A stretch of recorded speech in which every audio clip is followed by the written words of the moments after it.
Hello mga kapobre, welcome back. Isang pinagpalang araw na naman sa ating lahat.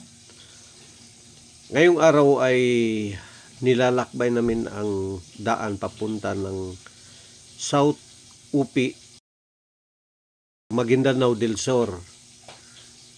Kung nakikita ninyo, ayan, may mga sasakyan din na dumadaan.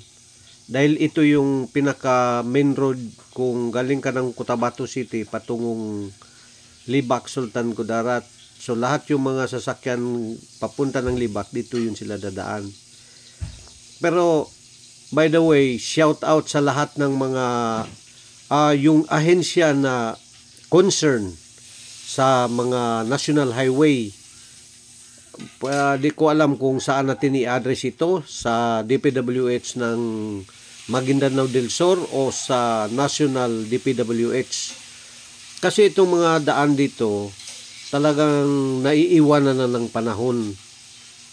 Kahit sana hindi na nagawa ng widening, at least naman na-repair na naman sana itong mga daan na ito dahil napakaraming mga lubak o yung malalalim na porsyon. So ayan, kung nakikita nyo ito, yan o. Mahirapan yung maliliit na sasakyan dito na dumadaan dahil pipili ka talaga kung saan ka dadaan para hindi masangit yung chassis mo. Andyan, no. So ang ginawa ng, I don't know kung si Mayor ng South Upi ang may initiative na gumawa nito ng paraan na yung mga talagang malalalim dyan ay pinatambakan ng mountain mix para at least hindi masyado makuan yung sasakyan, mahirapan.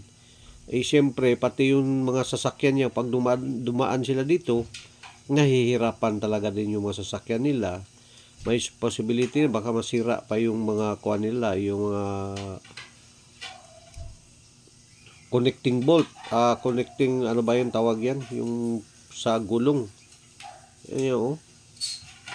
Alam ba ninyo mga kapobre, itong lugar na ito, yung mga hindi pa nakapunta dito, very productive yung kuan nila, pamayanan nila sa mga agricultural products nila tulad ng mais, kasi yun ang pinaka-main kuan nila dito, products. And secondary yung mga kuan ngayon, may mga saging na rin sila dito na produkto, may mga rubber din, luya, ganun. O yan, tingnan nyo, hirap-hirap talaga yung daan na kuan kami kasi maliit yung sasakyan namin, nahirapan kami. Sana naman, please bigyan naman ninyo ng pansin ito. Ma-repair lang naman yung daan nila papunta dito. Mula Cotabato City ito, ganito na yung ganito na yung muka ng daan. Mahirap na mahirap. Pero pag lagpas mo dito sa Maguindanao area, sa Sultan Kudarat, napakasarap ng pakiramdam dahil maganda talaga yung mga daan nila. Kahit ganun lang sana, hindi lang sana, maintenance lang sana. Hindi na tayo maghingi kung hindi talaga ibigay yung maganda na talaga na daan. Ang importante, accessible, hindi tayo nahihirapan. Yun lang. God bless you. Makisuyo din sana ako yung mga hindi pa naka-subscribe sa aking YouTube channel.